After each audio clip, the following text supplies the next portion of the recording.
이영애 씨 같은 경우에는요, 그 국방하고 되게 밀접돼 있어요. 예를 들어서 국방. 부친, 예.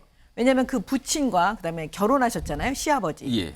그 두 분이 다시 우리 6.25 한국 전쟁하고 다 관련돼 있어요. 그다음에 제가 알기로는 그 남편 되시는 분도 예. 이 대한민국 국방하고 관련된 일을 국방 하셨다. 관련된 일을 한 걸로 알려져 네, 있죠. 네 그렇게 알려져 있잖아요. 그러니까 아무래도 이영애 씨는 지금 활동을 안 해요. 어. 근데 왜 이게 기사가 났을까? 어. 보통은 기사가 나면 자기 홍보용이잖아요. 이영애 씨가 홍보가 필요 없죠. 어. 홍보가 필요한 사람 누구예요? 이승만 기념관 건립추진위원회죠. 역으로 요청한 거죠. 이렇게 좀 해서 홍보를 좀 해달라. 그렇게 좀 판단하시는 저는 그렇게 보죠. 이거 여기 보시면 이 배우 이영애 씨 지난달 30일 이승만 기념 건립 모금이 시작이 됐는데 앞서서 기념관 건립 취지에 뜻을 함께했다. 그래서 지난 10월에 기부 의사를 전달했다 그러죠. 기사가 개설되기 전이에요 지금요. 이런 모습이 일단 하나가 있었어요. 그러니까 이것도 최근에 사실 이승만 기념관 이거 시각차가 나오는데 어떤 정치적 이슈가 됐거든요. 근데 여기서 배우 이영애 씨가 이런 얘기를 꺼내니까 좀 더 주목을 받고 있는 상황인 거죠. 자, 그리고요. 오늘 또 연예인과 관련돼서 말씀을 하신 분이 한 분 계십니다. 그 내용은 영상으로 준비되어 있어요. 확인해 보겠습니다. 최근에는 또 어떤 그 밴드 이 멤버가 그 후쿠시마 오염 처리수 방류 후에 지옥이 생긴다 그렇게 얘기하는 것을 듣고 또 개념 정치인가 이렇게 얘기하는데 개념 없는 개념 정치인이 너무 많은 거 아닌가 기가 막힌 일입니다. 김기현 대표가 개념 없는 정치부 한 거는 아마 최근에 이제 오염수 관련해서 그런 의사 표현을 하신 어떤 가수분을 지칭한 거다. 지금 이렇게 알려지고 있단 말이에요. 정민경 전 최고위원님. 그러니까 어떤 정치적 이슈에 대해서 연예인들이 의사 표현 또는 동참하는 요 모습 이거 어떻게 좀 봐야 될까? 이게 항상 의견도 갈리고 때로는 본인 쪽에 지지를 하면 좋다 그러고 아니면 또 나쁘다 그러고 뭐 이렇게 좀 나오거든요. 반응들이. 이거 어떻게 보십니까?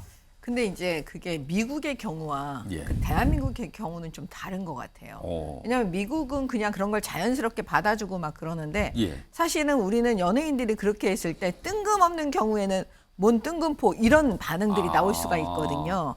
그게 왜 그러냐면 예를 들면 예. 이영애 씨 같은 경우에는요. 그 국방하고 되게 밀접돼 있어요. 예를 들어서 국방. 부친, 예. 왜냐하면 그 부친과 그다음에 결혼하셨잖아요, 시아버지. 예.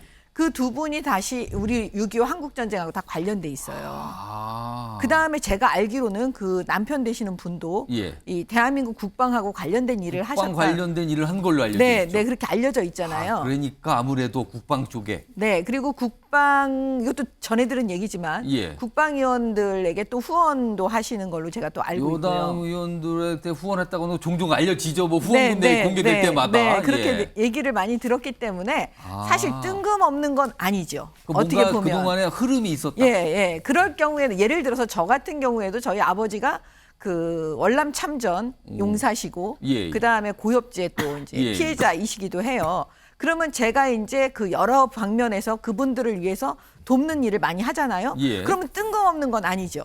그다음에 지금 박민식 장관도 마찬가지거든요. 예, 예. 그러니까 그런 방식으로 이제 우리 같은 정치인도 그런데 연예인도 어떻게 보면 정치인 비슷하게 그 대중의 관심을 갖고 예. 있으니까 그렇게 인식이 되는 것 같아요. 접점이 있다면 그건 흐름으로 볼 수 예, 있다. 근데 이제 자우림의 경우에는 오. 사실 좀 뜬금포라는 생각이 들을 수 있죠. 최근에 오염수 관련해서 약간 일본에 대해서 굉장히 강하게 반발하고 비판하는 입장을 냈고 지금 김기현 대표가 그 부분을 지적한 것 같단 말이에요. 지금. 근데 이분은 엉뚱한 게 왜 그런 생각이 드냐면 그 전에 그 일본에 가서 먹방을 하고 막 그 수산물 먹고 이런 게 있기 때문에 이게 이제 대중들한테 그런 인식을 주는 거죠.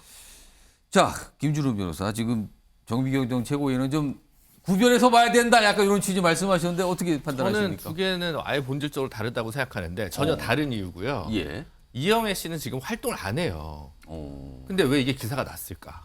보통은 기사가 나면 자기 홍보용이잖아요. 이영애 씨가 홍보가 필요 없죠. 홍보가 필요한 사람 누구예요? 이승만 기념관 건립추진위원회죠.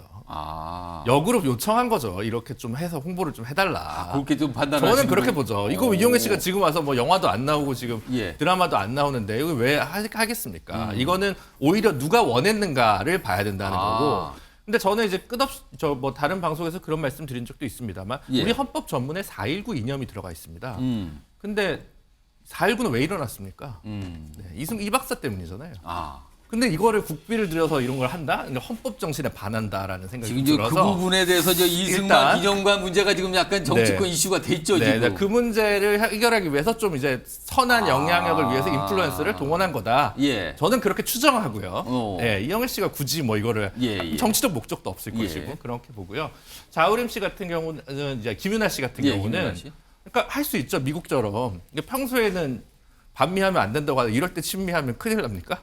미국처럼 하면 문제가 되는 거는 예전에 유모 문화부 장관처럼 블랙리스트가 있다든가 이런 식의 불이익만 없다면 예. 괜찮은데 그런 면에서 당대표께서 이렇게까지 거론을 해야 되냐. 저는 특히 최근에 김기현 당대표가 굉장히 세게 발언을 많이 하시는데 예. 당대표는 공격수가 아닙니다. 근데 너무 공격수처럼 저격수처럼 나서세요. 야. 정리하는 사람이어야 되거든요. 예. 전원 공격인데 무수비 같아요, 요즘은 정치권이. 그런 부분이 좀 정치권이 아쉽고 예. 김기현 대표님 이런 공격수 역할은 좀 내려놓으셨으면 좋겠다. 예. 네, 이런 의견 드립니다.